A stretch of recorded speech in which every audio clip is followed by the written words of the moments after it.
গৌরী রায়ের লেখা গল্প জীবন যেমন।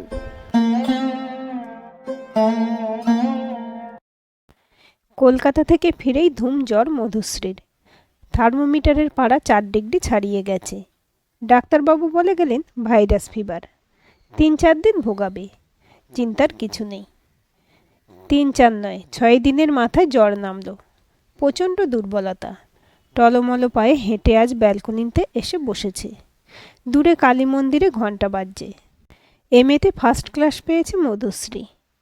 রেজাল্ট জানতেই কলেজে যাওয়া, এর পেছনে যার সবচেয়ে বেশি অবদান সেই মা ওই আকাশের মাঝে তারা হয়ে গেছে। বাবার কথা ভেবে চোখের জল ফেলে না মধুশ্রী। আকাশের দিকে তাকিয়ে বলে, শুনছো তুমি? শুনছো মা?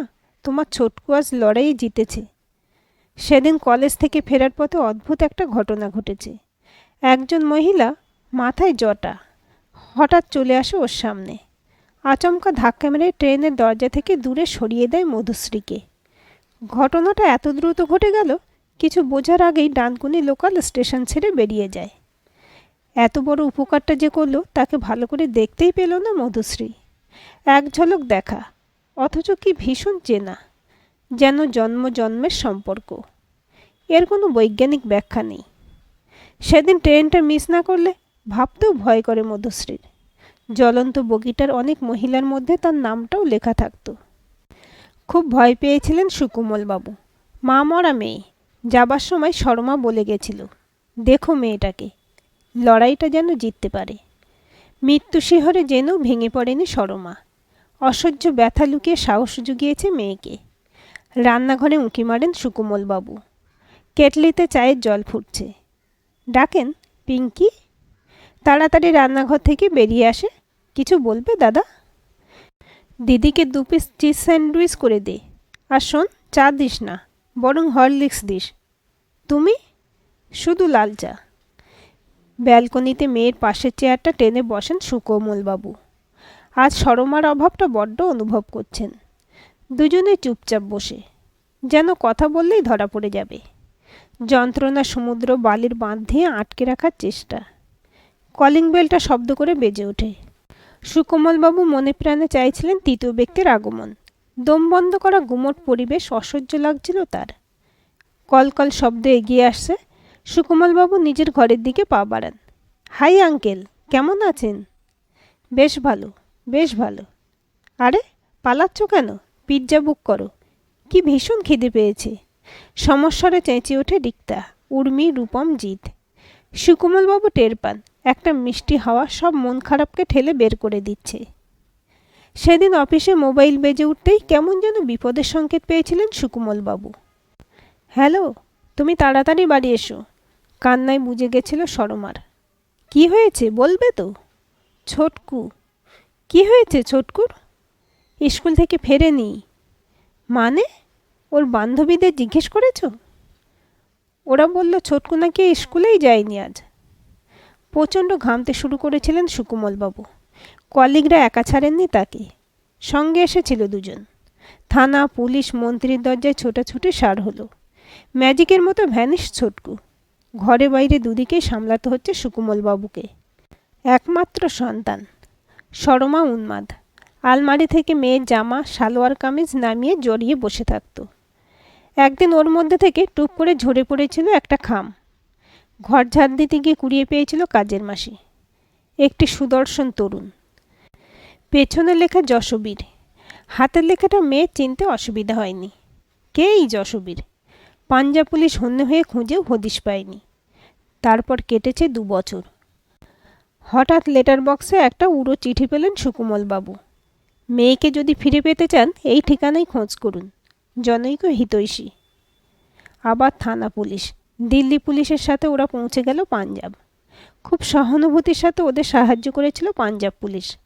যশবীরের বাড়িতে ওরা তখন পৌঁছেছিল, তখন সন্ধে ছুঁই ছুঁই। বাড়িতেই ছিল যশবীর। চলে যাবার সময় মধুশ্রীর বয়স ছিল মাত্র 16 বছর 3 মাস।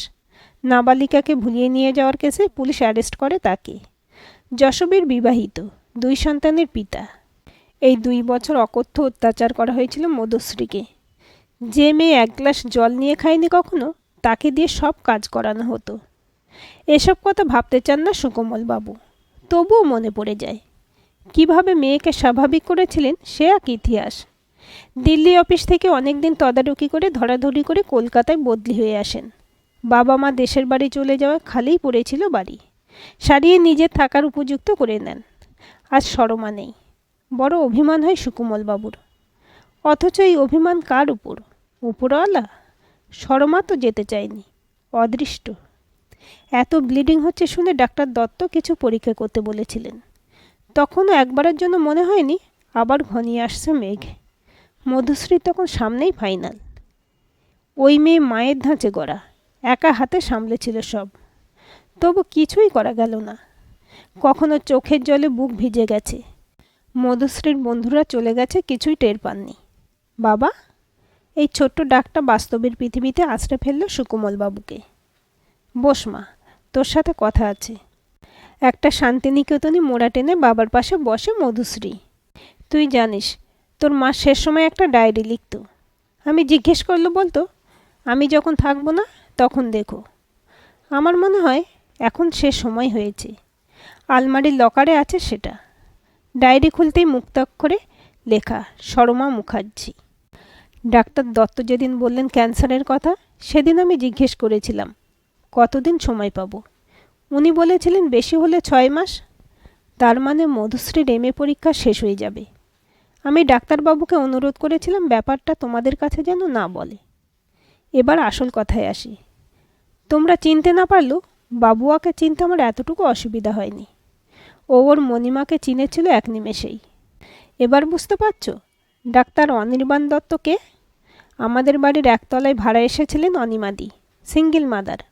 শিক্ষিত সমাজ ভাড়া দেয়নি অনিমাদিকে। তোমার সাথে পরামর্শ করে ফিরিয়ে দিইনি আমরা। কাশীর ইউনিভার্সিটির মেধাবী ছাত্রী অনিমাদি কলকাতায় আসার সময় রাতের ট্রেনে ধর্ষিত হয়েছিলেন। জোনা কয়েক যুবক এর জন্য দায়ী। রেল পুলিশ দেখেও না দেখার ভান করেছিল। ওদের বিরুদ্ধে কোনো ব্যবস্থা নেয়নি। অনিমাদি অন্যায় মেনে নেননি। কলকাতায় ফিরে হাওড়ায় আরপিএফের কাছে কেস ডায়েরি করেন। অনেক জল ঘোলা হয়েছিল, তবুও লড়াই করে গেছেন। জানতো এসব কেসে সাজা হতে অনেক সময় লাগে। অনিমাদি কপাল ভালো, দুজন সহযাত্রী সাক্ষী দিয়েছিল অনিমাদির হয়ে। সঙ্গে পেয়েছিল বাবাকে। শেষ পর্যন্ত শাস্তি হয়েছিল দোষীদের। ততদিন বাবাই এসে গেছে অনিমাদির কোলে। ওর বাবা ছাড়া বাড়ির সকলেই চেয়েছিল ভ্রূণ অবস্থায় বাচ্চাটা নষ্ট করে ফেলা হোক। এখানেও কঠিন লড়াই করতে হয়েছে অনিমাদিকে। কয়েক বছর পরেই অনিমাদির বাবা মারা যায়। ভাইয়া তাদের দায়িত্ব নিতে চায়নি।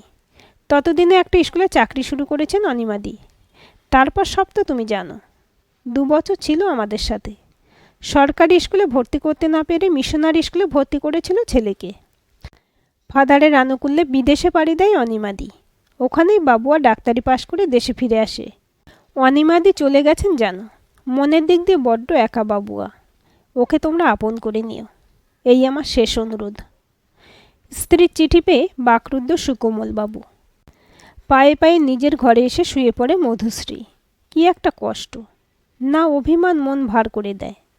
বাবুয়াদা যখন আসে তখন সবে নতুন করে জীবন শুরু করেছে।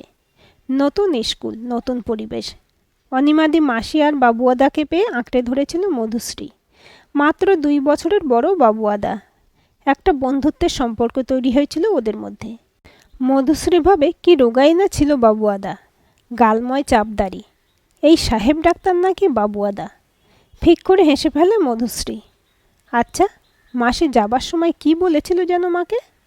ছেলেটা যদি মানুষে ফিরে আসে তোর কাছে একটা জিনিস চাইব। কথা দে, ফেরাবি না? মা জড়িয়ে ধরেছিল তার অনিমাদিকে। কথা দিলাম। কি কথা অনিমা মাসি না বললেও মা বুঝে গেছিল। মনের মধ্যে অনেকটা জায়গা জুড়েই ছিল বাবুয়া। সে চিনতে পারেনি, কিন্তু বাবুয়াদা তো জেনেছিল। তবে মা কি কিছু বলেছিল ওর কথা? কখন ঘুমিয়ে পড়েছে জানে না। একটা স্বপ্ন দেখে ঘুম ভেঙে যায়। সিলিং ফ্যানে একটা ফাঁসির দড়ি ঝুলছে। খুব দ্রুত নেমে আসছে দড়িটা। ঘরের আলোটা জ্বেলে দেয় পিঙ্কি। কি হয়েছে দিদি, ভয় পেয়েছ? অবাক হয় মধুশ্রী। খুব জোরে চেঁচিয়েছিল কি? একটু জল দে। আর শোন, বাবাকে কিছু বলিস না, বুঝলি, অকারণে চিন্তা করবে। বহুকাল পর এই স্বপ্ন আবার দেখল। অবচেতন মনে ভয় পেয়েছে সে। বাবুয়াদার কাছে কিছুই গোপন থাকবে না। যশোবিত্ত ওকে বিয়ে করেনি। 2 বছর শুধুই ধর্ষিতা হয়েছে। বুকের মধ্যে কীরকম যেন কষ্ট হচ্ছে, খুব শীত করছে। জ্বরটা বোধহয় ফিরে এলো। ঘুম ভাঙতে টের পাই বাবা কারোর সাথে কথা বলছে। ঘড়ির দিকে তাকাতেই অবাক, 9টা বেজে গেছে। শরীর জুড়েই আলিস্যি। কফি নিয়ে ঘরে ঢোকে পিঙ্কি। কে এসেছে রে পিঙ্কি? একজন সাহেব পানা লোক গো দিদি। বুকের মধ্যে চুলকে ওঠে রক্ত। বাবুয়াদা? বাথরুমে ঢুকে পড়ে মধুশ্রী। ফ্রেশ হয়ে বেরিয়ে আসে। খাবার টেবিলে বসেছে সবাই। আলুর দম আর লুচি। ছোটবেলা থেকে এই দুটো খাবারের প্রতি প্রচণ্ড টান বাবুয়াদার। মাসের স্কুল থাকতো, মার কাছেই ছিল যত আবদার। খুব অরুচি, মুখে কেমন যেন তেতো লাগছে। লুচির প্লেটটা ঠেলে সরিয়ে দেয় মধুশ্রী। অবলীলায় ওর প্লেটটা টেনে খেতে শুরু করে বাবুয়া। ফিক করে হেসে ফেলে মধুশ্রী। এত বড় ছেলে হলে কি হবে, একটুও পাল্টায়নি, সেই ছোটবেলার মতো। ওরও খুব ইচ্ছে করছিল সেই সময়টা ফিরে পেতে, হাত পা ছুঁড়ে চেঁচিয়ে বাড়ি মাথায় করতে। খাবার টেবিলে রাখা ফল থেকে আপেল আর কলা তুলে নেয় বাবুয়া। দোকো হাতে আপেল টুকরো করে, কলা ছাড়িয়ে প্লেটটা এগিয়ে দেয় মধুশ্রীর দিকে। মধুশ্রী ভেবেছিল পরবর্তী পড়ার বিষয় নিয়ে কিছু জানতে চাইবে। তার ধারে কাছে দিয়ে গেল না বাবুয়া। বলল, রেডি হয়ে নাও, বেরোতে হবে। কোথায় জিজ্ঞেস করতে গিয়েও চুপ করে যায়। তার মনও চাইছিল একটু খোলা হাওয়া। আলমারির সামনে চুপ করে দাঁড়িয়ে থাকে। কী শাড়ি পরবে সে? আজ মা থাকলে ভাবতে হতো না। একটা কেরালা কটনের উপর ফেব্রিকের প্রিন্ট। ওর জন্মদিনের জন্য অনলাইনে আনিয়েছিল মা, সেটাই টেনে নেয়। কোনো দিনই সাজতে পছন্দ করে না মধুশ্রী। ঠোঁটে শুধু হালকা করে লিপস্টিক বুলিয়ে নেয়। শাড়িটা অসাধারণ। একটু বেশি সেজে ফেললো নাকি? আসলে শাড়িটা খুব মানিয়েছে ওকে। ওর ছিপছিপে ফর্সা শরীরে একরাশ মুগ্ধতা। কী ব্যাপার নিয়ে তর্কে মেতেছে দুজনে। অনেক দিন পর বাবাকে সমহিমায় দেখল মধুশ্রী। একটা ভালো লাগা ছড়িয়ে পড়ল মনে।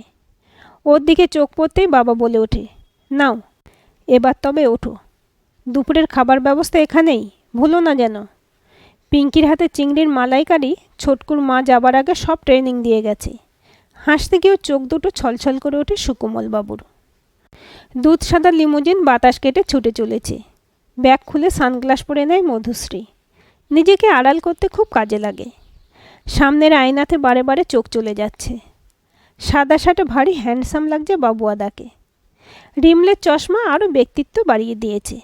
একটু ইজি হওয়া খুব দরকার। কোথায় যাচ্ছি আমরা? উত্তর পাবার আগে যে বিল্ডিংটার সামনে গাড়ি দাঁড়ালো তার উপরেই বড় বড় করে লেখা, জেলা জেল সংশোধনাগার। হর্ন বাজতেই খুলে গেল দরজা। বোঝা গেল ডাক্তারবাবু এখানে খুব পরিচিত ব্যক্তি। পার্কিং জোনে গাড়ি রেখে নেমে দাঁড়ায় দুজন মহিলা পুলিশ খুব অন্তরঙ্গ ভঙ্গিতে বাবুয়াদার সাথে কথা বলছে। এই দৃশ্যটা মোটেই ভালো লাগছে না মধুশ্রীর। ওর দিকে হাসি মুখে তাকাচ্ছে। কাছে ডাকে ডাক্তারবাবু, আলাপ করিয়ে দেয়। একটা কালো প্রিজন ভ্যান এসে দাঁড়াতেই হাত নেড়ে তাতে উঠে যায়। মধুশ্রী নজর করে ওরা কত ফ্রি মাইন্ড। ও নিজে কেমন সবসময় কুঁকড়ে থাকে। কি যেন একটা ভয় সবসময় তাড়া করে ওকে। চশমা খুলে ফেলো। কেন এলাম এখানে? ভয় পেয়েছ? আমি সবেতেই ভয় পাই যে, সেই জন্যই তো এখানে নিয়ে এলাম। আমার হাত ধরো। বাবুয়াদার একটা হাত জড়িয়ে ধরে মধুশ্রী। বারান্দায় সেলাই মেশিন নিয়ে সেলাই করছে একটা মেয়ে। তাকে হাত নেড়ে ডাকেন ডাক্তারবাবু। ভারী মিষ্টি মেয়েটি, খুব হাসি খুশি। এই দিদি প্রায়ই এখানে আসবে, ওকে তুমি সাহায্য করবে। পরে সব ব্যাপারটা আমি বুঝিয়ে বলবো। হেসে চলে যায় মেয়েটি। মাথা মুন্ডু কিছুই বুঝতে পারে না মধুশ্রী। খামোকা কেন সে এখানে আসতে যাবে? এই মেয়েটির নাম উর্নি। 1 মাস একটা বাগান বাড়িতে আটকে রাখা হয়েছিল। বহু লোকের দ্বারা ধর্ষিত হতে হয়েছিল রোজ। মৃত ভেবে রাস্তায় ফেলে রেখে পালিয়ে যায় বদমাশগুলো। পুলিশ উদ্ধার করে এখানে নিয়ে আসে। কি অদ্ভুত মনের জোর। ঘুরে দাঁড়িয়েছে উর্নি। স্কুলের বাচ্চাদের ড্রেস তৈরির কাজ করে। এখানেই একটা ছেলেকে ভালোবাসে। শীঘ্রই ওদের বিয়ে দিয়ে দেবে পুলিশ। বাগানে নেমে আসে ওরা। বাহ, খুব সুন্দর ফুল হয়েছে সীমা। ওদের দিকে তাকিয়ে মুখ নিচু করে সীমা।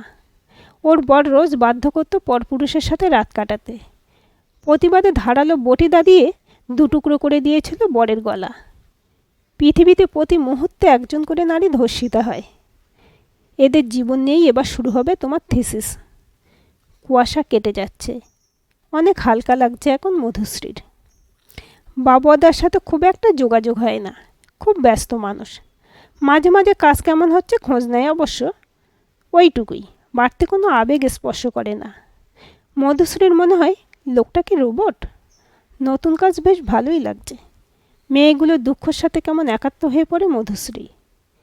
এদিকে বাবা অস্থির হয়ে পড়েছে বাবুয়াদার জন্য। ছেলেটা আসে না কেন? রাগ হয় মধুশ্রীর। নিজে খোঁজ নাও না কেন? আমায় কেন টানছ? আসলে খুব অভিমান হয় মধুশ্রীর। ওই যে কত করে বলে দিল বাবা আবার এসো, কোথায়? বাবুর পাত্তাই নেই। একটা কলেজের লেকচারার পদে নিযুক্ত হয়েছে মধুশ্রী। সময় পায় না মোটেই, থিসিস নিয়েও ব্যস্ত থাকতে হয়। উর্নি খুব সাহায্য করেছে। প্রথম প্রথম মেয়েরা মুখ ফিরিয়ে নিত, আস্তে আস্তে ওদের বিশ্বাসযোগ্য হতে পেরেছে সে। থিসিস প্রায় শেষের মুখে। প্রফেসর শর্মার খুব প্রিয় পাত্রী মধুশ্রী। থিসিসের বিষয়ের অভিনবত্ব ওনাকে খুব খুশি করেছে। আজকাল আর একটা নেশায় পেয়ে বসেছে মধুশ্রীকে। এই মেয়েগুলো সমস্ত কাহিনী লিখে রাখছে খাতায়, একটা বইয়ের আকারে বের করার ইচ্ছে। নিজেকে এত ব্যস্ত রেখেও মাঝে মাঝে মন খারাপ করে খুব। একটা ভালোবাসার শক্ত হাতের অভাবে ওকে কষ্ট দেয়। ঘড়ির দিকে তাকায়, রাত 2টো। হোয়াটসঅ্যাপ খোলে, বাবুয়াদা অনলাইনে এখন। একটা গুড নাইট লিখে ফোনটা বন্ধ করে দেয়। বাইরে বোধহয় বৃষ্টি এলো। বাইরের বৃষ্টি দেখতে পাওয়া যায়, কিন্তু মনের বৃষ্টি ভিজে যাচ্ছে মধুশ্রী। মধুশ্রীর গুড নাইট চোখ এড়ায় না ডাক্তারবাবুর। নিজেকে সংযত রাখেন। ঠিক বোঝে না নিজেকে কিভাবে প্রকাশ করবেন। যার পিতৃ পরিচয় নেই, সমাজ তাকে মেনে নেয় না। মধুশ্রীও কি পারবে? অথচ মণিমাকে কথা দিয়েছিল মধুশ্রীর সমস্ত দায়িত্ব সে নিজে বহন করবে। কিভাবে প্রকাশ করবে তার এই দুর্বলতা? বাইরে বৃষ্টি। বারান্দায় এসে দাঁড়ায় বাবুয়া। একই বৃষ্টি দুজনকেই ভিজিয়ে দিচ্ছে, অথচ কেউ জানছে না একটা অদৃশ্য সুতোর টানে বাঁধা পড়ে গেছে দুজনে। গতকাল রাতে কথা হয়েছিল বাবুদার সাথে, কাল ইউনিভার্সিটি যাচ্ছি থিসিস জমা দেওয়ার জন্য। অভিনন্দন। ব্যাস ওইটুকুই, আর কিছুই বলার নেই। গলা বুঝে গেছিল মধুশ্রীর। সুকোমলবাবু সকালেই পুজো দিয়ে এলেন। মায়ের ছবির সামনে চুপ করে দাঁড়ায় মধুশ্রী। টাটকা মালা ঝুলছে। কাঁদবে না ভেবেও ফুঁপিয়ে কেঁদে ওঠে। থিসিসের পেপার জমা দিয়ে বেরিয়ে আসে ইউনিভার্সিটি থেকে। শিয়ালদহগামী বাসের জন্য অপেক্ষা করতে থাকে। কেমন একটা অস্থিরতা। এদিক ওদিক কাকে খুঁজছে ও? মন কি কাউকে আশা করেছিল? ট্রেন থেকে নেমে রিকশায় ওঠে। হঠাৎ মধুশ্রীর মনে হলো সে হেরে যাচ্ছে, ভীষণভাবে হেরে যাচ্ছে। ক্লান্ত পায়ে বেল টিপতে গিয়ে দেখে দরজা খোলা। একরাশ রজনীগন্ধা টেবিলে। বিশাল ক্যাডবেরিটা ওর পছন্দের ব্র্যান্ডের। মায়ের ফটোর সামনে বাবুয়াদা। সেই সাদা জামাটা পরেছে আজ। আর হাঁটতে চায় না মধুশ্রী। পিঠে হাত রাখতেই একটা বিস্ফোরণ ঘটে গেল যেন। ফিরে দু হাতে আঁকড়ে ধরে বাবুয়া। প্রিয় মানুষটার বুকে হারিয়ে যেতে যেতে মধুশ্রী উপলব্ধি করে সে জিতে গেছে, ভীষণভাবে জিতে যাচ্ছে। আজকের এই গল্পটি আপনাদের কেমন লাগলো কমেন্ট করে জানাবেন। ভালো লাগলে অবশ্যই একটা লাইক দেবেন আর চ্যানেলটি সাবস্ক্রাইব করে সাথে থাকবেন।